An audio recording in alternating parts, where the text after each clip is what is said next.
नमस्कार, आप देख रहे हैं जनचेतना न्यूज और जनचेतना न्यूज में मैं संपादक सचिन बुपचे आप सभी का स्वागत करता हूं।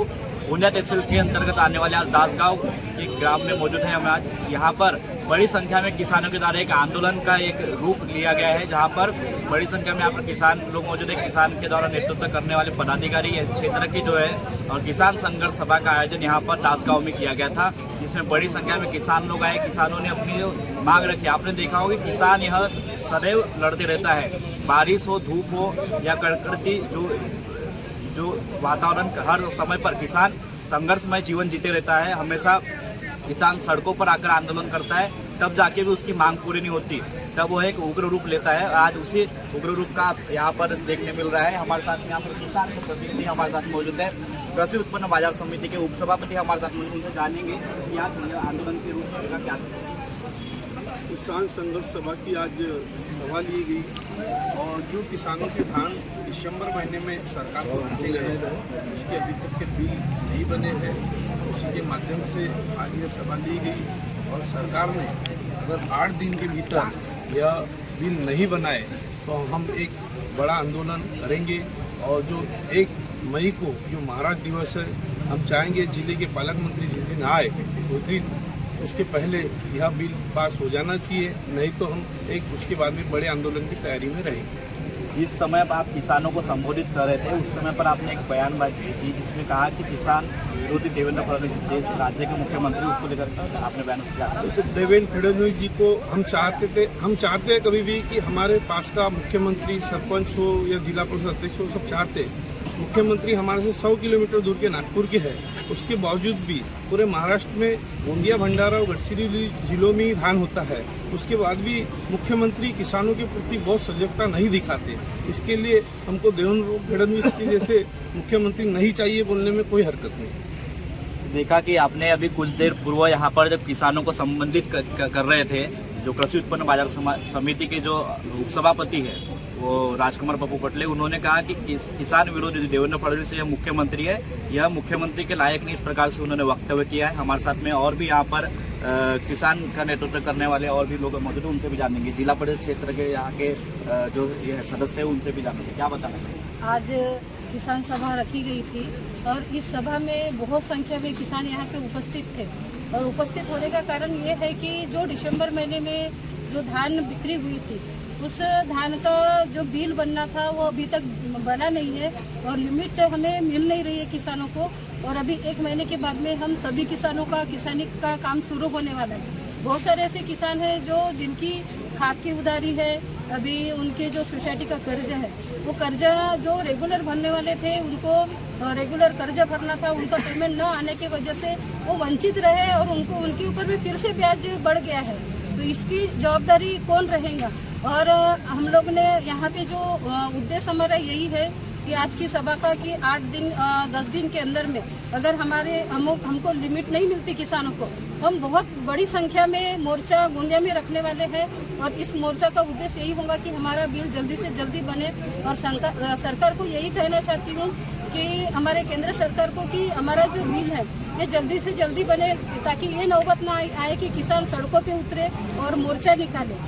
सरकार से यही फिर से निवेदन करती हूँ कि आज का दिन हमारे लिए बहुत कठिनाई का दिन है और बहुत कठिन परिस्थिति से किसान यहाँ पे उपस्थित हुए हैं और बहुत बड़ी समस्या यहाँ पे उत्पन्न हो रही है, इसलिए ये समस्या का निराकरण जल्दी करें, यही कहना चाहती हूँ। धन्यवाद। आपने अपने वक्तव्य में कहा कि आप किसान के रूप में यहाँ पर आए हैं, जिला परिषद सदस्य, लेकिन लोगों की आप मांग होती है किसी भी प्रतिनिधि से कि वो हमारे प्रतिनिधित्व करे, तो उसको लेकर क्या करें? जैसे मैं एक जिला परिषद सदस्य हूँ, इसके नाते हम लोग जैसे हमारे यहाँ पे विधायक है, हम तो दिल्ली तक नहीं जा सकते, लेकिन हमारे जो विधायक साहब है विनोद जी अग्रवाल, इनके पास में हम लोग कई बार जाके विनोद भैया से हमने बोले कि यहाँ पे किसानों का जो बिल है वो बनना चाहिए। और हमारे जो विधायक साहब है उन्होंने हमें आश्वासन दिया है कि 8 दिन के अंदर में अगर नहीं होता तो हमारे जो विधायक है वो भी हमारे साथ में इस आंदोलन में शामिल होने वाले हैं। देखा कि यहाँ पर जो यहाँ के क्षेत्र के विधायक भी यहाँ पर मौजूद हुए थे, किसान संघर्ष सभा को उन्होंने संबोधित किया। उसमें बताया कि 8 दिन के भीतर अगर यहाँ पर जो किसानों की जो मांग पूरी नहीं की जाती है, तो लिमिट की जो धान की लिमिट का अगर उन्हें लिमिट नहीं मिलती है तो वह सरकार के जो विपक्ष में यहाँ कार्रवाई करेंगे और सरकार के विपक्ष में उतर के सड़क पर उतर के वह किसान के जो साथ में लड़ेंगे, ऐसे उन्होंने जानकारी दी थी। उसी साथ में हमारे साथ में यहाँ पर किसान परिषद के जो अध्यक्ष है वो भी हमारे साथ में, उनसे भी जानना चाहिए, क्या बताना चाहिए। अब इसके पहले की पूर्व वक्ताओं ने जो बात कही, हम सेंट्रल कृषक सेवा सहकारी सोसाइटी के इस क्षेत्र में 32 गाँव की सोसाइटी है और जहाँ पर 999 तकरीबन 1000 किसानों का धान दिसंबर से जो दिया हुआ था अभी तक उसकी खरीद नहीं कर पाई। वित्तीय वर्ष 31 मार्च को खत्म हो जाता है, वो भी समाप्त हो चुका है। जो रेगुलर पेयर थे उन लोग अपनी किस्त नहीं भर पाए, वो अलग तरीके से अपनी एक व्यथा में परेशान हो गए कि भाई हम रेगुलर पेयर होना चाहते थे तो अब हमको सरकार द्वारा प्रदत्त जो समाधान राशि हो मिलने से वो ठीक हो गए। और मुझे इस बात का लग रहा है कि जैसे राजनीति की बात चल रही है, किसान शब्द जो है साहब ये दल से ऊंचा है। किसी भी राजनीतिक पक्ष या पार्टी इससे कोई फर्क नहीं पड़ता, क्योंकि किसान हर वर्ग का है और हर समाज का है, हर धर्म का है, हर पक्ष का है। इसीलिए और ये जो बात इन्हें पूर्व वक्ताओं ने जो कही कि माननीय मुख्यमंत्री साहब के बारे में, मैं तो कहना चाहूँगा नरेंद्र मोदी साहब के बारे में कि मोदी सरकार साहब जो बोलती है कि सबका साथ, सबका विकास और सबका विश्वास, मगर मैं आज सबके साथ में ये कहना चाहूँगा कि साहब सबका साथ और विश्वास तो आपको अपना विकास तो आप हो रहा है, मगर आप हमारे किसानों के साथ विश्वासघात कर रहे हैं और ये विश्वासघात बंद कीजिए। क्योंकि किसान बहुत एक तो एकत्र होता नहीं और होता है साहब जिस दिन, तो उस दिन वो कहते ना एक गलत आदमी के साथ अगर अत्याचार हो जाए तो वो कुछ लोगों के साथ में वो उसका विरोध करेगा, अगर एक शरीफ आदमी के साथ साथ साहब ये गड़बड़ हो गई तो उसका असर बहुत दूर तक जाएगा। इसलिए मैं सरकार को आगाह करना चाहता हूँ, सभी हमारे सरकार के प्रतिनिधियों को आगाह करना चाहता हूँ कि आने वाले समय पे अगर किसानों के ऊपर ध्यान केंद्रित नहीं किया गया, ये तो केवल धान खरीद का मुद्दा है, आगे आने वाले समय पे फर्टिलाइजर जो आने वाले समय पे बहुत महंगा हो रहा है, यूरिया भी नहीं मिल रहा है लोगों को, तो ये सब तमाम प्रकार की जो अड़चनें सामने आ रही, इसका अगर फोकस करके अगर इस प्रकार का निवेदन, इस प्रकार का समाधान नहीं किया गया तो आगे आने वाले समय पे बहुत बड़ा खामियाजा इनको भुगतना पड़ सकता है। ऐसी मैं चेतावनी देते हुए आगामी समय पे हम अभी माननीय प्रतिनिधि सरकार को अपना मेमोरेंडम आने वाले समय पे देने वाले हैं। उसके बाद में अगर सरकार चेत जाती है तो ठीक है, वरना आगे आर्य पार्टी लड़ेगी। आपने देखा कि अभी जो किसान जो परिषद है उसके अध्यक्ष ने भी अपना जो यहाँ संबोधन बताया।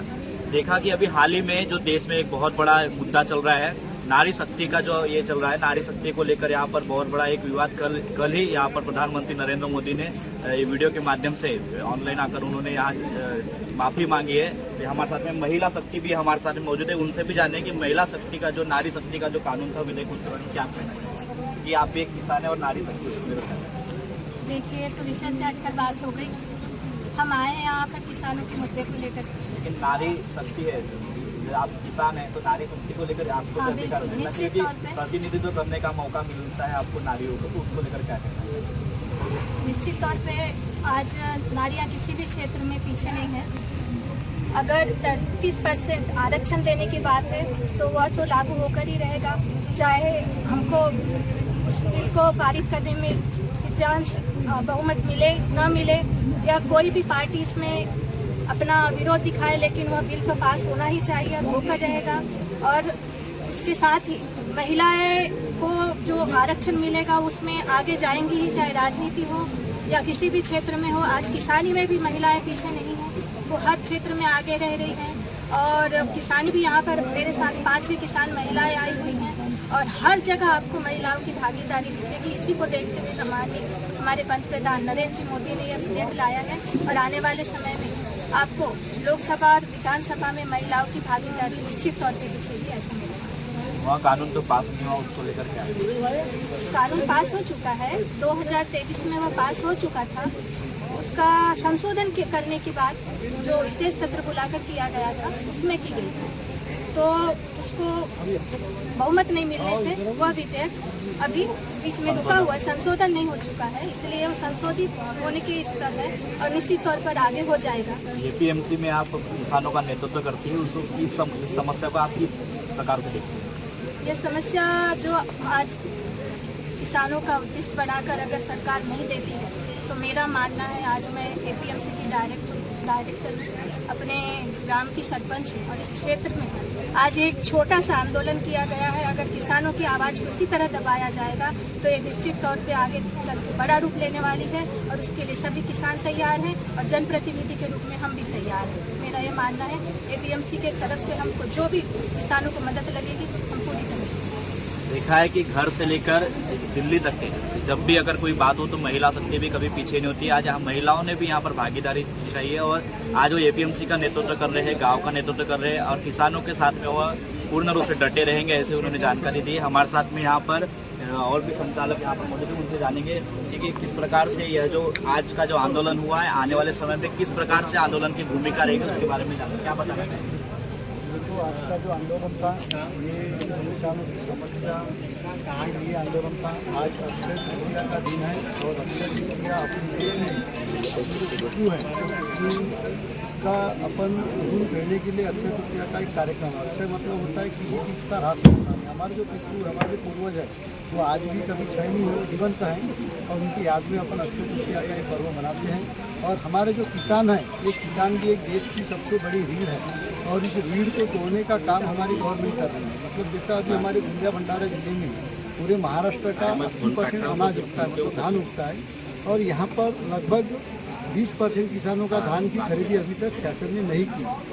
इसके लिए अभी रबी फसल भी आ रही है तो शासन ने कम से कम हमारे 20% जो किसानों का धान गोदाम में पड़ा हुआ है उस धान का पंजीयन तो हो गया है लेकिन उसकी खरीदी नहीं हुई। उस खरीदी को जल्द से जल्द शुरू करें, नहीं तो आने वाले अभी 1 मई को हम महाराष्ट्र दिन मनाते हैं। हमारा महाराष्ट्र 1 मई को स्वतंत्र अलग हुआ था तो महाराष्ट्र दिन में जो हमारे पालक मंत्री आने वाले हैं हम उनका घेराव करेंगे और उनको दिखाएंगे कि हमारे किसान अभी भी जागरूक है और आप अगर हमारी समस्या नहीं सुनते, हमारी समस्या का समाधान नहीं करते तो हमारे जिले में आके झंडा वंदन करने का आपको कोई अधिकार नहीं है, कोई मतलब नहीं रहेगा।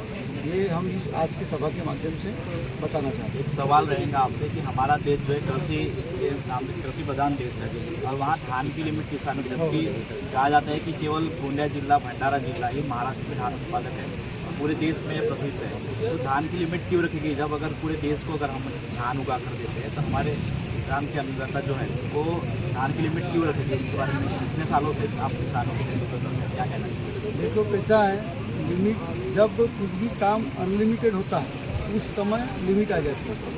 क्या है कि हमारे देश है कृषि प्रधान है और धान उत्पादक किसान, मैं अभी पिछले 4 साल से देख रहा हूँ ये लिमिट आ रही है। इसके पहले लिमिट नहीं रहती थी। इसके पहले जिस काश्तकार का पंजीयन हुआ और पंजीयन होने के बाद तुरंत उसका बिल बन जाता था, लेकिन अभी ये कुछ संस्थाओं के माध्यम से जो बोगस काम हो रहा था और उसमें संस्था ही नहीं तो जिले के जो पणन अधिकारी कार्यालय है वो भी उतने ही जिम्मेदार हैं ये बोगस काम करने के लिए। और ये बोगस काम होने की वजह से बहुत सारा शासन का पैसा व्यर्थ जा रहा था और इसी वजह से शासन ने यहाँ लिमिट दी हुई है। देखा कि जो यहाँ लिमिट, एक हमारा देश कहा जाता है कृषि प्रधान देश है, कृषि 80% लोग यहाँ की उपजीविका जो होती किसानों की वो खेती के ऊपर निर्भर होती है। उसके बावजूद भी यहाँ पर धान की लिमिट रखी है। एक शोकांतिका की बात है कि धान की लिमिट ही क्यों रखा गया है? जब अगर किसान अगर उत्पादन की क्षमता इसलिए बढ़ाता है क्योंकि उसकी आमदनी अधिक हो। क्योंकि आज के जीवन में हम देख रहे हैं कि लगभग हम यहाँ पर दौरा करते रहते हैं, किसानों से बातचीत करते रहते हैं, तब यह जानकारी प्राप्त होती है कि जितनी लागत होती है उससे थोड़ा बहुत ही मुनाफा हो पाता है। लेकिन अगर आमदनी की अगर बात करें वह किसान का अगर धान उत्पादन अगर अधिक होता है तो उसमें लिमिट की कोई बात नहीं होना चाहिए। लेकिन इस प्रकार से यहाँ पर लिमिट को लेकर ही यहाँ सवाल उठ रहे हैं। हमारे साथ में कृषि उत्पन्न बाजार समिति के संचालक और भी मौजूद हैं, उनसे भी जानिए क्या बताना चाहेंगे। सेंट्रल परिषद के ही के माध्यम से आज ये किसान संघर्ष यात्रा रखी गई थी, सभा रखी गई थी। सिर्फ एक ही सोसाइटी ऐसी है जो सबसे बड़ी गोंदिया जिले की है और विदर्भ की है। उसमें 999 किसान जिन्होंने अपना धान सोसाइटी के पास दिया था, लगभग 30,000 क्विंटल धान का बिल ही नहीं बना। तो सोसाइटी की गलती नहीं है ना, ये शासन की गलती है। और मुझे ये समझ में नहीं आता कि अधिकारी करते क्या है, इन्हें पता नहीं क्या कि मतलब हमारे गोंदिया तहसील में जो है, गोंदिया जिले में जो है कितने धान का उत्पादन हो रहा है। ये अगर सही आंकड़ा शासन को दे तो हो सकता है शासन के पास सही आंकड़ा है मगर किसानों का धान ही खरीदना नहीं चाहते। इसीलिए इसका निषेध हम करते हैं। आने वाली 21 तारीख को हम माननीय कलेक्टर महोदय और SDO महोदय को ज्ञापन देने वाले हैं। उन्हें अल्टीमेटम देंगे 8 दिन का। अगर 8 दिन के अंदर शासन एक बहरा गूंगा, जो शासन जो बोलते बहरा है, है ना, जो किसानों की आवाज़ नहीं सुन रहा है। अगर उन किसानों की आवाज़ नहीं सुनी तो इसके बाद हम रास्ते पर उतरेंगे। और देखिए कैसा है कि पता है कि देश में कहीं ऐसा ना हो जाए, जैसे पंजाब के किसान दिल्ली तक चले गए थे, इसकी महाराष्ट्र की सूरत कौन ऐसा ना हो जाए, इसका दखल शासन ने लेना चाहिए।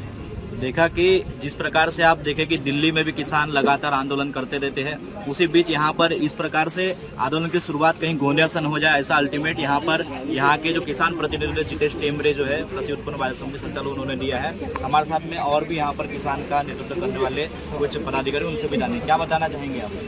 मैं यही बताना चाहूँगा, मैं इस क्षेत्र में एक किसान की हैसियत से खेती करता हूँ। मुझे धान दिए हुए 12वें महीने में मैंने धान दिया, जिसमें 4-5 महीने हो गए हमने धान दिए हैं। तो और हमें ये उम्मीद रहती है कि हम जो अपनी फसल बेचते हैं उससे अपने घर के खर्चे, अपने बच्चों के पढ़ाई के खर्चे, दवाई के खर्चे, बीमारी के खर्चे सब उठाते हैं। लेकिन आज हमारी स्थिति इतनी ख़राब हो चुकी है कि हमारे पास में ये सब खर्चे उठाने के लिए हमारे पास में पैसा नहीं है। और पैसा नहीं रहने के कारण हम दर की ठोकरें खा रहे हैं। और इसके लिए हमको 10% से पैसा लेकर के, साहूकारों से 10% से पैसा लेकर के अपना उदर पोषण बोलो या अपने दवाई वगैरह के खर्चे पूरे कर रहे हैं, जिससे किसान इस प्रकार 10% का पैसा उठाकर कर्जे से मुक्ति नहीं हो रहा है, कर्जे में डूबते जा रहा है और अपनी ज़मीनें बेच रहा है। इसलिए मेरा शासन से निवेदन है कि अगर ये 4-5 दिन के अंदर, 8 दिन के अंदर अगर हमारी मांगे पूरी नहीं होती है तो हम इस आंदोलन को बढ़ाते हुए आगे बढ़ेंगे, जिसमें मोर्चा करेंगे, अनशन करेंगे और हो सके तो रेल रोको आंदोलन तक की हम भूमिका बनाएंगे। और हम रेलवे के सामने अपना रेल रोको आंदोलन भी करने के लिए तैयार रहेंगे। इसी प्रकार हमारे सभी किसानों का मनोगत बन चुका है कि इस आंदोलन को हम आगे बढ़ाएंगे।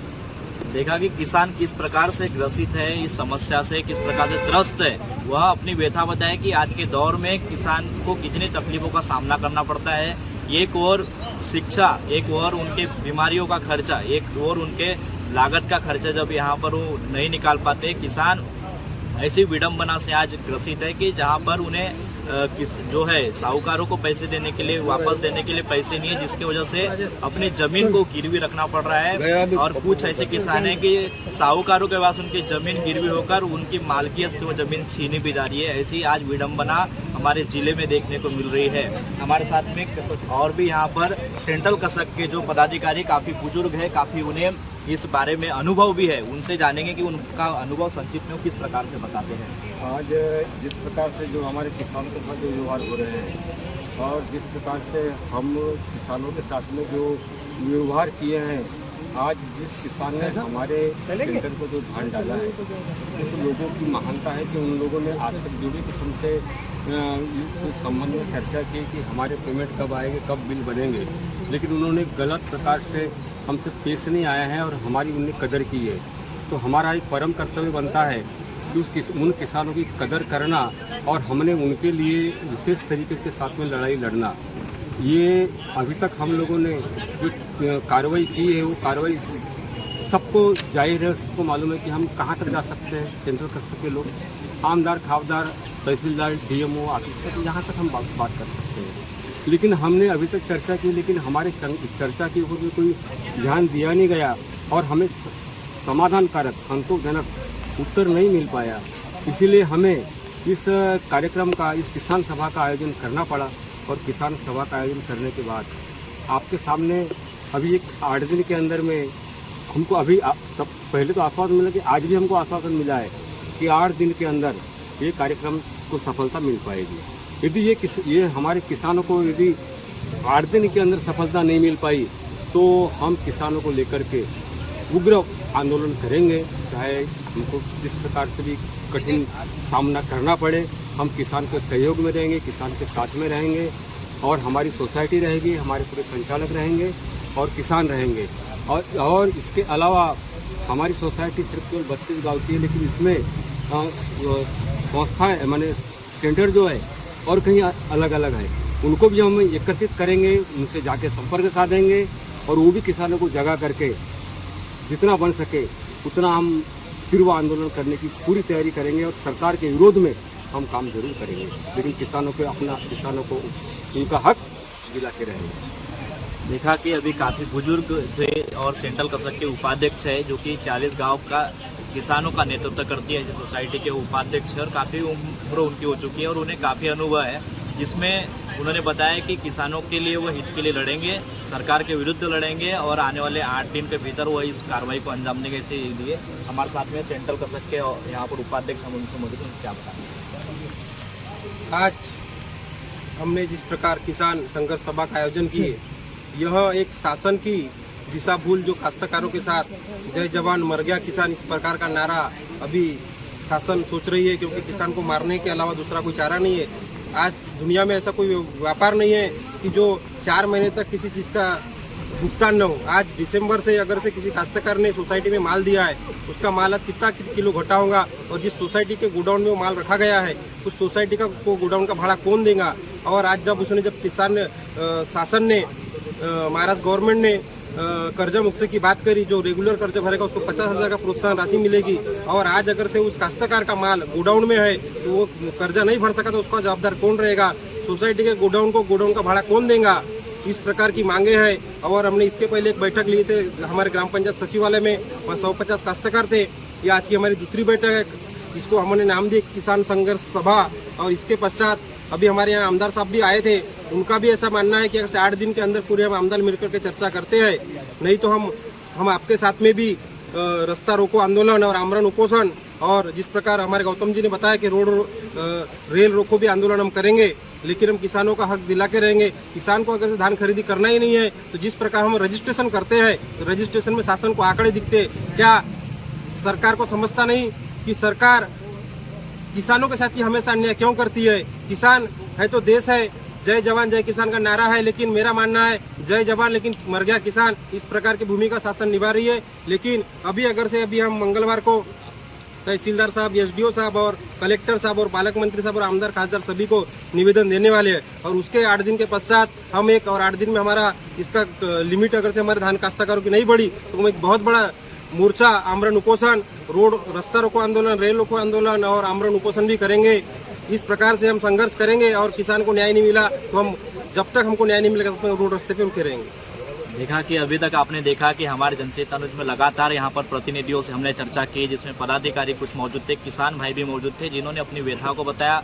आने वाले समय किसान संघर्ष सभा किस प्रकार से रूप लेंगी, आंदोलन की भूमिका क्या होगी, किस प्रकार से उनकी कार्रवाई होंगी धान की लिमिट को लेकर, जिसमें सभी अपनी प्रतिक्रिया व्यक्त की है, और यह किस प्रकार से आंदोलन उग्र रूप लेगा, इसके लिए तब तक हमारे लगातार आप हमारे जनचेतना न्यूज़ में बने रहिए। इसी प्रकार से लगातार खबरों को देखने के लिए जनचेतना न्यूज़ को लाइक करें, शेयर करें, सब्सक्राइब करें। धन्यवाद।